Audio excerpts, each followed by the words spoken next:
గారు హైదరాబాద్ నగరం పరిధిలో బీఆర్ఎస్ ఎమ్మెల్యేలు ఎవరు కూడా మీ వద్దకు అభివృద్ధి పనులకి వస్తలేరని మీరు అంటున్నారు. వచ్చిన వారేమో పార్టీ ఫిరాయింపుల బదనాం ఎదుర్కొంటారు. ఆ భయం కోసం వారు రావట్లేదా? అలాంటి వారికి మీరు ఏమి అభయం ఇస్తారు? ఓనర్కే నమ్మకం లేదు వాళ్ళ మీద. హరీష్ కూడా వచ్చిపోయిండు.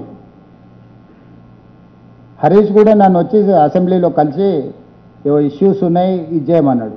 మొన్న మున్సిపల్లో 2700 కోట్ల రూపాయల నిధులు ఇచ్చిన మున్సిపల్ కార్పొరేషన్స్ సిద్దిపేటకి ఎన్ని వచ్చినాయి, గజ్వేల్కి ఎన్ని వచ్చినాయి, కేటీఆర్ ఉన్న కాన్స్టిట్యున్సీలు ఎన్ని వచ్చినా మీరు లిస్టు తీసుకోండి. ఎక్కడన్నా డిస్క్రిమినేషన్ చూపించినాం ఒకసారి చూడండి. At a time single stroke 2700+ crores single జీవోతో రిలీజ్ చేసిన మున్సిపాలిటీస్ కానీ మున్సిపల్ కార్పొరేషన్స్ కానీ ఏ పక్షం చూడలే. యంగ్ ఇండియా ఇంటిగ్రేటెడ్ స్కూల్స్ ఇచ్చిన. నేను ఒకటే సూచన చేస్తున్నా, వచ్చి కలిస్తే మీ వాళ్ళు మిమ్మల్ని నమ్మరేమో కానీ మాకేం అట్లాంటి ఆలోచన లేదు.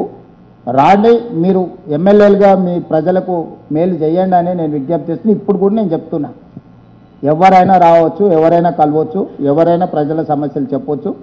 చేయగలిగినవి తప్పకుండా ఈ ప్రభుత్వం చేస్తుంది.